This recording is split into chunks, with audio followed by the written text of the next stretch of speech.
हूं नीलू। करते हैं खबरों की शुरुआत। सबसे पहले बात हेमकुंड साहिब की, जिसके कपाट आज शीतकाल के लिए बंद कर दिए गए। पंच प्यारों की अगुवाई में बंद किए गए हेमकुंड साहिब के कपाट साल के अंतिम अरदास के साथ हेमकुंड साहिब के कपाट अब शीतकाल के लिए बंद कर दिए गए हैं। हेमकुंड साहिब में जबरदस्त बर्फबारी हुई है। यहां 3 फीट तक बर्फ जम चुकी है। इसी बीच प्रशासन कपाट बंद करने की तैयारियों में जुट चुका है और इस साल हेमकुंड साहिब में रिकॉर्ड श्रद्धालु भी पहुंचे। 2,70,000 से अधिक श्रद्धालुओं ने हेमकुंड साहिब पहुंचकर पवित्र गुरुद्वारे में मत्था टेका।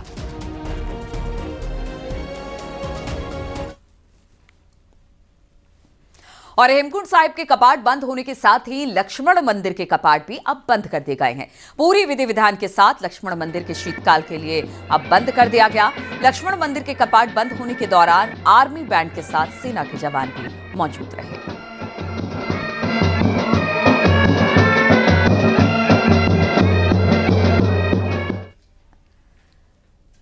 देहरादून से बड़ी खबर सामने आ रही है, जहां पर आज देहरादून में भारतीय सामाजिक विज्ञान संस्थान संघ यानी कि IASSI का 24वां अंतर्राष्ट्रीय सम्मेलन आयोजित किया जा रहा है, जिसका शुभारंभ सीएम पुष्कर सिंह धामी ने किया। इस सम्मेलन में नीति आयोग समेत 30 से ज्यादा संस्थाएं शामिल हो रही हैं।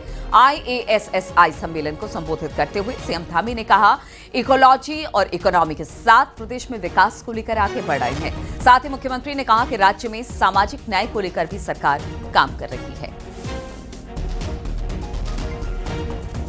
IASSI के इस 24वें वार्षिक अधिवेशन में ये 3 दिनों में विभिन्न सत्रों का आयोजन किया जाना है, जिसमें सामाजिक कल्याण, अर्थशास्त्र, रोजगार, उद्योग, कृषि, तकनीकी, पर्यावरण और नगरीकरण जैसे महत्वपूर्ण विषयों पर देश विदेश के प्रख्यात विद्वानों द्वारा यहाँ पर बहुत सार्थक विचार विमर्श किया जाएगा, चिंतन मंथन किया जाएगा, आपस में संवाद किया जाएगा।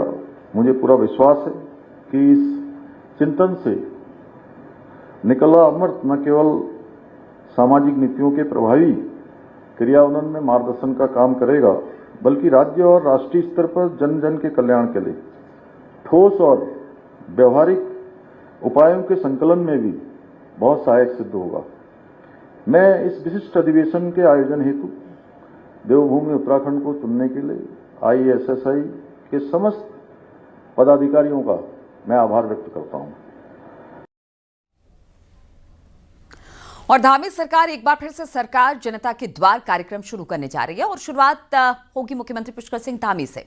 मुख्यमंत्री इस बार उन क्षेत्रों में जाकर रात्रि प्रवास करने वाले हैं जहां पर किसी कारणवश वो नहीं अब तक जा पाए हैं। मुख्यमंत्री का कहना है कि ऐसी जगहों की लिस्ट तैयार की जा रही है। इसके बाद मुख्यमंत्री प्रदेश के इन दूरस्थ क्षेत्रों में जाकर रात्रि प्रवास के साथ ही लोगों से बातचीत करेंगे, उनकी समस्याएं सुनेंगे और उनसे फीडबैक लेंगे।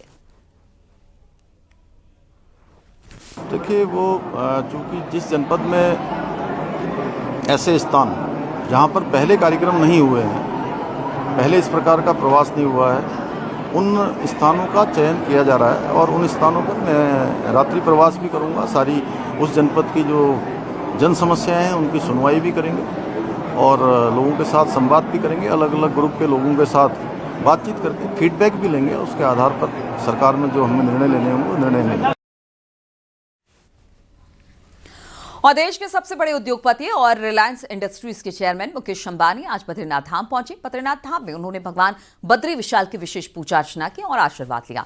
भगवान बद्री विशाल के दर्शन पूजन के बाद उन्होंने माता लक्ष्मी मंदिर परिसर की परिक्रमा की और घंटा कर्ण भगवान के भी दर्शन किए। पूजा अर्चना के बाद मुकेश अंबानी ने बद्रीनाथ और केदारनाथ धाम के लिए 5-5 करोड़ रुपए दान दिए। इससे पहले बद्रीनाथ धाम पहुंचने बद्री केदार टेम्पल कमेटी के अध्यक्ष और उपाध्यक्ष ने उनका स्वागत किया। इस दौरान माणा और बामड़ी गांव की महिलाओं ने फूल बरसाए। इस मौके पर मुकेश अंबानी ने कहा कि देवभूमि में आने का मौका मिलना और बद्रीनाथ भगवान के दर्शन का सौभाग्य मिलना एक बड़ी बात है। उन्होंने पिछले दिनों प्राकृतिक आपदा में जान गंवाने वाले लोगों के परिवारों के प्रति भी संवेदना जताई। रिलायंस इंडस्ट्री के चेयरमैन ने सीएम धामी के काम की तारीफ की।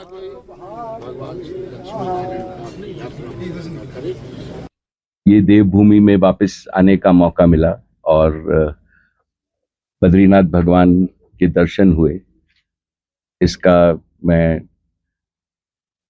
सौभाग्य मेरा मानता हूं। मैं हर एक साल आता हूं और पूरे उत्तराखंड में जो प्रोग्रेस हुआ है ये हमारे प्रिय चीफ मिनिस्टर की लीडरशिप में हुआ है और ये unprecedented progress chief minister Dhami के अंडर ये ऐतिहासिक है और ये मैं अगले 30 साल से आ रहा हूँ यहाँ और ये जो मैंने लास्ट जितना काम हुआ है ये बहुत बहुत उत्तराखंड को आगे लेकर जाएगा। जो आज हुआ है वो अगले 10 साल में बहुत लोग आएंगे और पूरे स्टेट की प्रगति होगी। पिछले दिनों में जो क्लाउड बर्स्ट हुआ है और जो नुकसान हुआ है, जिन परिवारों को कष्ट और उनके साथ हम और रिलायंस फाउंडेशन है और जो भी हम उत्तराखंड के लिए कर सके वो हम कर रहे हैं। मेरी सभी परिवारों से उनके लिए सद्भावना और अभी दिवाली अगले हफ्ते ही आ रही है और मेरी तरफ से सभी उत्तराखंड वासियों को बहुत बहुत शुभकामनाएं। और त्योहारों की रौनक के बीच बाजारों में चल रहा है मिलावट का खेल। एफडीए की टीम ने नकली पनीर, मावा, घी बेचने वालों पर लगाम कसी है। उपभोक्ताओं को सावधान रहना होगा क्योंकि हर मिठास के पीछे छिपा हो सकता है मीठा जहर।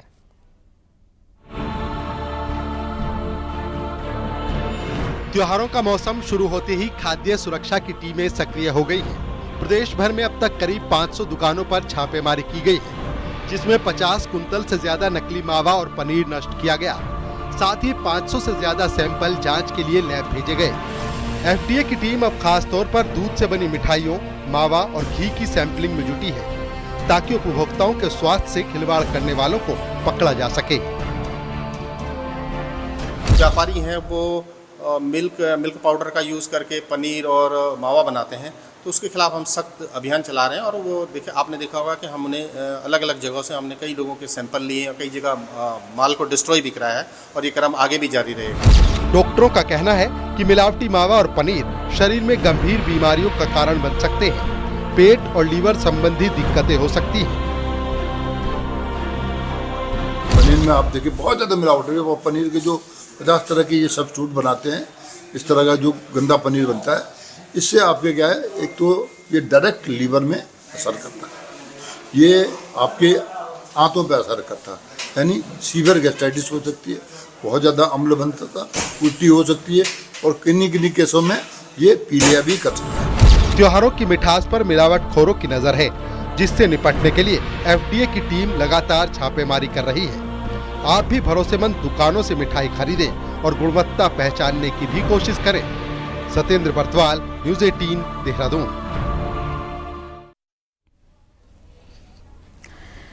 और रुड़की में मैंगलोर इलाके में मुनैठ गांव में प्रशासन की टीम ने छापेमारी की और इस दौरान एक घर में नकली पनीर बनाने का धंधा चल रहा था। मौके से भारी मात्रा में नकली पनीर, मिल्क पाउडर, रिफाइंड तेल बरामद किया गया है। टीम ने पनीर का सैंपल जांच के लिए भेज दिया है और पनीर को नष्ट कर दिया गया है।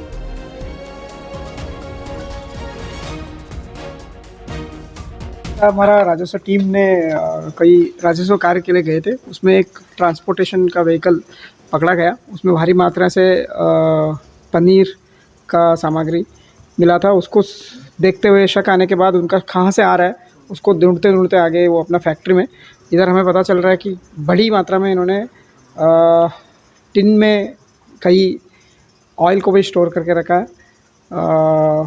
उसके साथ साथ और प्रक्रिया और गंदगी भी है इसमें, और विभाग के द्वारा भी अभी इनके खिलाफ सीजिंग कार्रवाई, उसके बाद कानूनी कार्रवाई भी किया जाए। उत्तराखंड अल्पसंख्यक शिक्षा विधेयक 2025 को लेकर मदरसा संचालकों में इस वक्त हड़कंप मचा हुआ है। कई मदरसे ऐसे जिन पर बंदी की तलवार लटक रही है। नए एक्ट में जुलाई 2026 के बाद मदरसा बोर्ड समाप्त हो जाएगा और बोर्ड के तहत आने वाले मदरसों को उत्तराखंड शिक्षा बोर्ड से संबद्धता लेनी होगी। साथ ही उन्हें एक्ट के तहत गठित होने वाले अल्पसंख्यक शिक्षा प्राधिकरण से मान्यता भी लेनी होगी।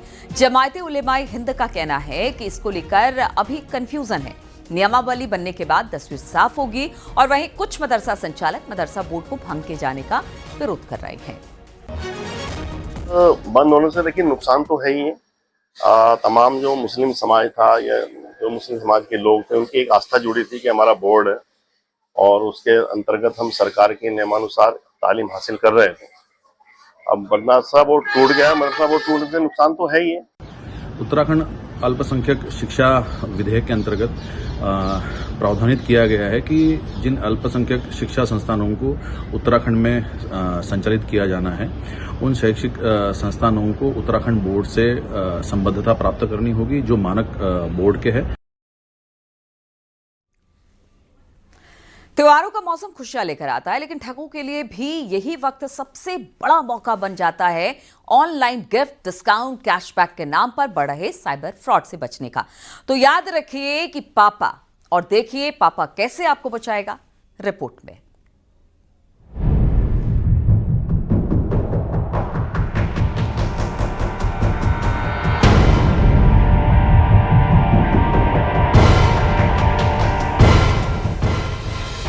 त्योहारी सीजन में ऑनलाइन शॉपिंग और डिजिटल पेमेंट्स का चलन बढ़ गया है, लेकिन इस बीच साइबर ठग सोशल मीडिया, ईमेल और व्हाट्सएप के जरिए झूठे ऑफर भेज रहे हैं।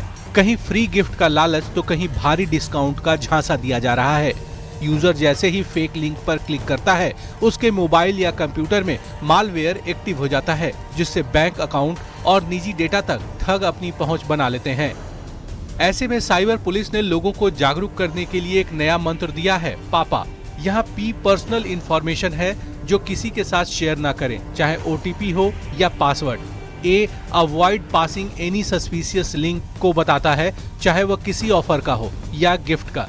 पी स्टैंड्स फॉर पासवर्ड, यानी अपने पासवर्ड को समय समय पर बदलते रहें। ए अवतार, यानी इसे भी सोशल मीडिया में हमेशा इस्तेमाल करें। वहीं साइबर ठगी से बचने के लिए सभी को साइबर पुलिस ने हिदायत दी है कि पापा को अवश्य याद रखें और फिर भी ठगी हो तो 1030 नंबर पर अवश्य शिकायत करें। इसके लिए हमने एक नेमोनिक भी तैयार किया है कि पापा, PAPA, पापा को याद करिए, पापा हर चीज से बचाएगा। पापा क्या है? पहली चीज तो अपनी पर्सनल इंफॉर्मेशन किसी को आपको शेयर नहीं करनी है। दूसरी चीज क्या है कि अवॉइड प्रेसिंग एनी लिंक्स, कोई भी लिंक्स आपको लग रहा है उसको आप बिल्कुल प्रेस मत करिए।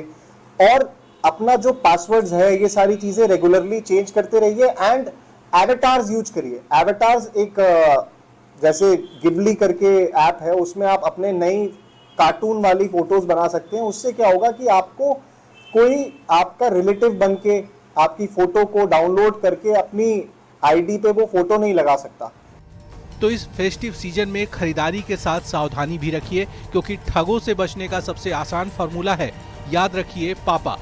साइबर जागरूक बनिए, सुरक्षित त्योहार मनाइए। सत्येंद्र बर्थवाल, न्यूज़ 18, देहरादून।